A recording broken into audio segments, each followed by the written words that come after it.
Have you guys been paying attention today? Because it's Sunday. We're wrapping up a weekend where, just as we told you was going to happen Thursday, we have had a wave of commitments. This July commitment wave, don't know if it's ever going to happen to this degree again, but man, it's been fun. We've had, actually in the last 2 hours, we had a new major commitment. I told our staff, let's wait as long as possible making the graphics so that we can make sure we have an up-to-date team ranking. So we do, and so let's talk about, in no particular order really, let's talk about what's happened. Just in the last few hours, Oklahoma has indeed landed Malachi Nelson. This is a 2023 five-star quarterback. Told you the stat Thursday, it has now verified. Lincoln Riley, if Malachi Nelson goes on to sign, and these big-time quarterbacks don't tend to decommit. So if Malachi Nelson goes on to sign, that will be the third five-star quarterback that Lincoln Riley has signed in the last 5 cycles. And this one's from Los Angeles, California. They're going all across the country, are the Oklahoma Sooners, to get talent. They also got Trayon Webb over the weekend. That's a 4-star athlete from Jacksonville. He's also, I believe, in that 2023 class. And I'll tell you something else that Oklahoma did that didn't get nearly as much spotlight, but a kid I really like in the 2022 class was Caden Helms. He's a 3-star tight end, probably like a tight end wide receiver. They could develop him to play either or both positions at the college level. He's 6'5", 220. I would venture to guess the reason he only has 3 stars next to his name is because he's viewed as sort of a tweener, but not for Oklahoma. If I'm a scout at Oklahoma, if I'm evaluating for Oklahoma, this kid's a 4-star minimum for what they want to do with him because he's perfectly built for their system. Again, 6'5", could probably grow into that 225, 230. You can have him as a jumbo receiver. You would love him as a tight end in that kind of offense with that size. So he's a perfect mold for that offense. So Oklahoma killed it. Oklahoma's been killing it. I just laugh. I was going back and forth with someone today. Told me Oklahoma can't win a playoff. Everyone knows that, or so he said. And I said, I don't know that. And they screenshot the last few playoff results. And they said, here, let me educate you. And my response was, cool.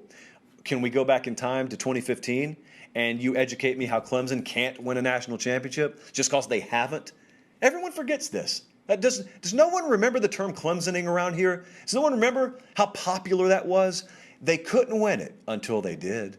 And then they won another one. And no one talks about that anymore. But apparently some of us, still live in a world where if you've never done something, it's automatic evidence you'll never do anything. I don't believe in that. I believe Oklahoma will win a national title under Lincoln Riley. Moving on. Speaking of the Clemson Tigers.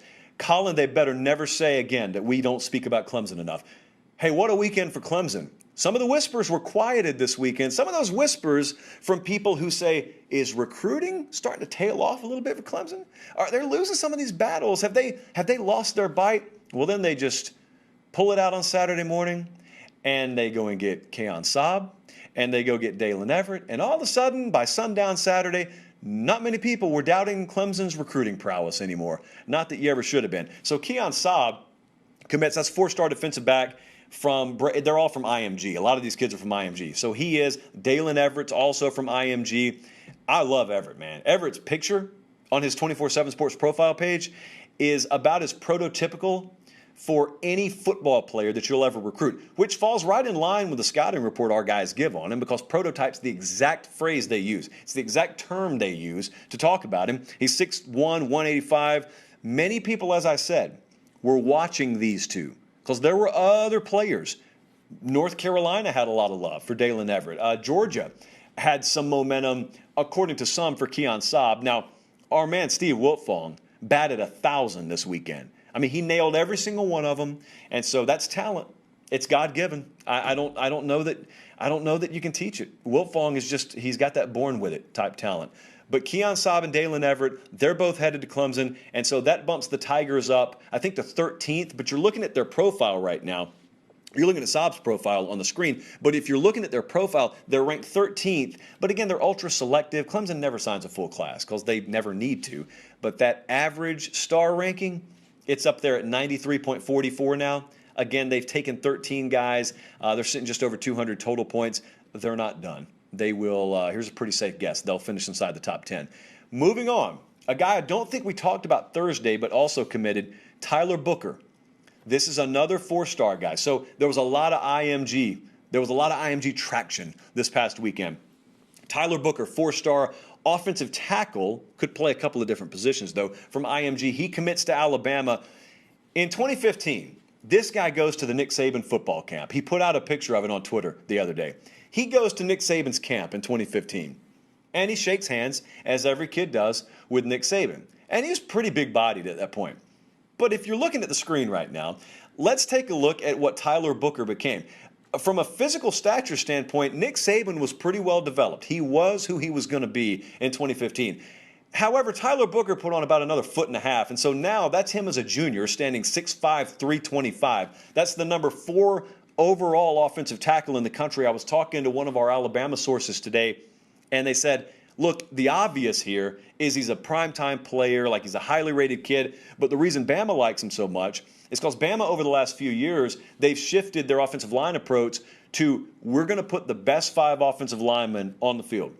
So over the past 5 years, Bama's offensive line approach has kind of shifted to find our best 5, put them on the field. Well, what that does is it greatly behooves you to have guys that can cross-train and play multiple positions. Think Barrett Jones once upon a time. But more recently, Evan Neal, who's on the team right now, Alex Leatherwood, mentioning some South Florida guys again.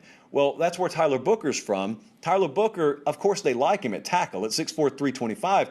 But at the same time, they feel that he could very easily, if they need him to, start at guard. So he can play a lot of different positions on the offensive line, right, left side. So he is tailor-made to play early. Obviously, physically pretty advanced there.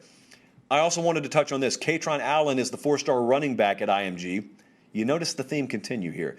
This IMG infomercial rolls on. He committed to Penn State, as we expected him to do. And so Katron Allen joins Nicholas Singleton. Those are 2 4-star running backs for this cycle. As a duo, they go to Penn State. Talked about the whole running back by committee approach being much more favorable than primetime featured running back in 2021. Don't fall for it, kids. Penn State's got the number 2 class in the country right now. Hats off to James Franklin. And last but not least, Gunnar Givens. We predicted him to Virginia Tech. 4-star offensive lineman. He does indeed land at Virginia Tech. I've got to give credit to Justin Fuente and his staff. They have the number 15 class in the country right now. That is a mild to moderate surprise for a lot of people in our industry and a lot of college football fans. So now, the last point I want to make, I want you to envision this.